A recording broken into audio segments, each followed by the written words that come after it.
Hello all, I hope you had a great break and welcome to your first topic of Calculus 2. So first new thing, remember you are going to be expected to show a little bit more homework so that you are demonstrating that level of practice that I expect. And we're going to start looking at Chapter 7, Section 1, and this is called Integration by Parts.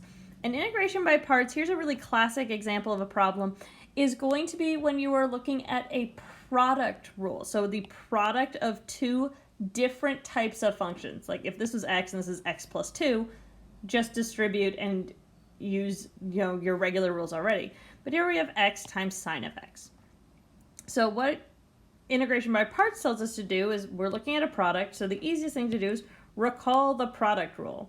So the variables used in integration by parts are always u and v, which is kind of annoying because they look really similar, but it's not something I decided on. It's just how it works. So if I do d dx of uv, using the product rule, that's u times dv dx plus v times du dx. Now, since we're looking at an integral here, if we integrate by dx on both sides, we then get uv is equal to u, the dx's cancel out, dv plus v du.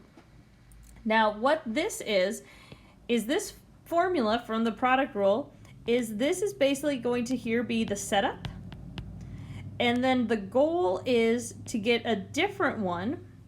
This was hopefully going to be an easier function to integrate. That's the goal here. So the first thing we want to do is we're going to start with our problem here, and we're going to set one factor equal to u and one to dv, since that's what we have right here in the setup. So what I recommend is that you have your u is always going to be the polynomial if possible.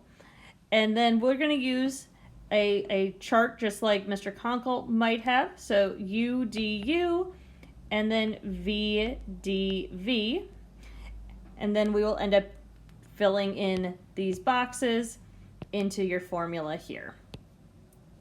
So the reason that I always recommend the polynomial should be u is the nice thing there is then you say that's equal to x, and then when you differentiate, that's 1, and then du would be du over dx, just like we see here. But then I'm going to multiply the dx over, so 1 dx. And now we don't have, in our du, we don't have any extra thing. We're just looking at a constant, which is much easier to integrate. For our dv, that means it's going to be the other part. So this is the product, so one function is the u, the remaining function is your dv, so this would be sine of x dx. If I want to find what my original v function was, integrate both sides. In this case, that would be negative cosine of x. Now, this is going to feel very weird, just like the first time you used like a product rule, but it's going to follow the same basic principle.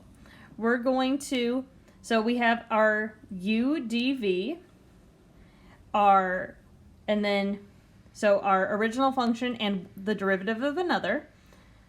That's what our sine integral here is.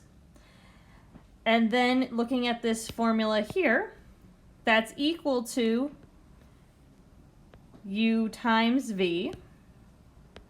So in this case, that would be negative x cosine of x plus, minus with the addition, with the subtraction, so I didn't want to jump the gun too hard, v du. So again, product rule, we've got that x in the middle. So minus from the formula, and then another minus will happen here. So hopefully you're all fine with me changing that to plus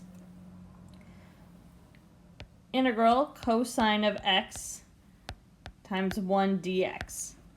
And now we know that we've done parts well because we have negative x cosine x plus the integral of cosine of x dx.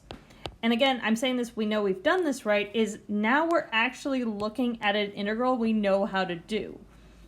So we've gone from here, where this product, we didn't have the skill set to do it, because we used parts to get rid of that x term, basically. Now we have an integral that we actually do know how to evaluate. And so we can say, well, then that's negative x cosine of x plus sine of x, which is the integral of cosine. And of course, a plus c. So there we go, and that's how you would, that would be a sort of classic parts example.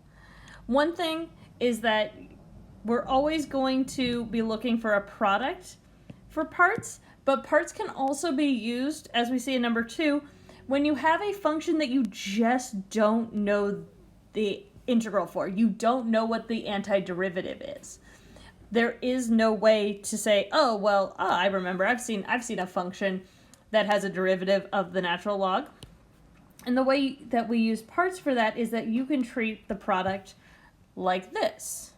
So you will have your u is ln of x, and your dv is equal to dx, or 1 dx. And this is useful because, hey, we don't know how to integrate the natural log, but we do know how to, we don't know how to integrate, but we do know how to differentiate, which is 1 over x dx. And so there, and then v, looking here, using similar logic that we did before, this is x by itself. So now we have our product, and we have lu dv, so ln of x here is equal to uv, so x ln of x minus the integral of v du, so x times 1 over x dx. So while we have not made necessarily a simpler integral, we have now created an integral we can simplify and then can integrate. So x times 1 over x dx is just dx. And we've done parts correctly because now we have something we can integrate. So it's x ln of x minus x plus c.